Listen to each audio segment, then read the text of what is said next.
yang masuk akal. Kemudian saya juga sudah memberi keputusan kepada unsur penegak hukum, Jaksa Agung,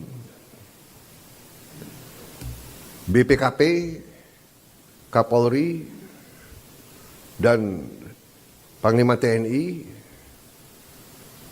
untuk menegakkan hukum dan aturan khususnya bagi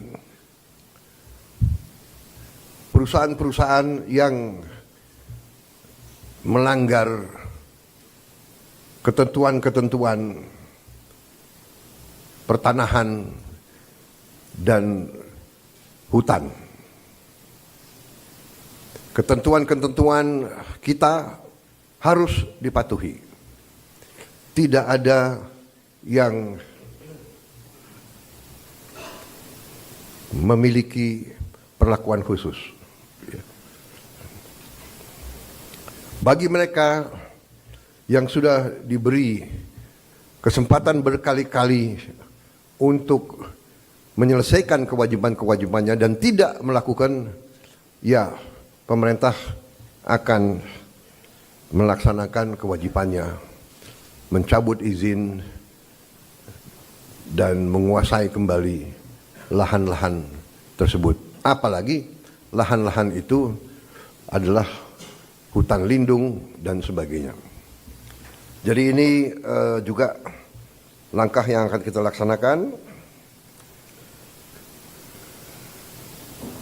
Saudara-saudara sekalian, saya juga sangat berterima kasih kepada banyak jajaran. Baru hari Senin kemarin saya mendapat kehormatan meresmikan 37 proyek strategis ketenaga listrikan nasional, mencakup 26 pembangkit listrik dengan kapasitas total 3,2 gigawatt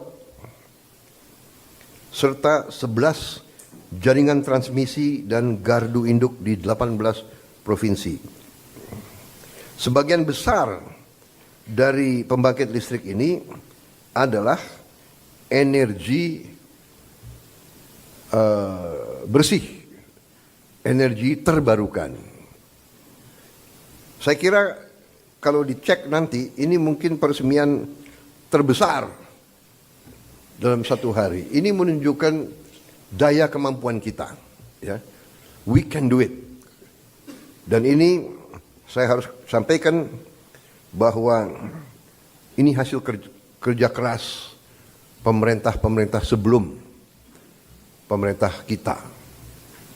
Jadi marilah kita selalu menghormati semua pihak, semua yang telah bekerja keras, pendahulu-pendahulu kita. Kita sampai di sini bukan seketika. Kita sampai di sini karena perjalanan jauh. Pembangunan suatu bangsa bukan pembangunan 1 tahun, 5 tahun, 10 tahun. Pembangunan suatu bangsa adalah puluhan tahun. Apa yang dirintis Bung Karno, kita nikmati sekarang. Apa yang diteruskan oleh Pak Harto, kita teruskan, kita nikmati sekarang. Demikian, presiden demi presiden, Pak Habibie, Gus Dur, Ibu Mega, Pak Jokowi, ini terus. Jadi contohnya saya baru 3 bulan menjabat, saya sudah resmikan proyek yang dilaksanakan mulai 2015, bayangkan. Jadi inilah yang saya minta menjadi alur bernegara kita. Kita ini melanjutkan suatu long march, perjalanan jauh. Estafet demi estafet kita terima. Baru nanti kita akan mencapai cita-cita kita. Saya sangat optimis bahwa kita akan sampai ke situ.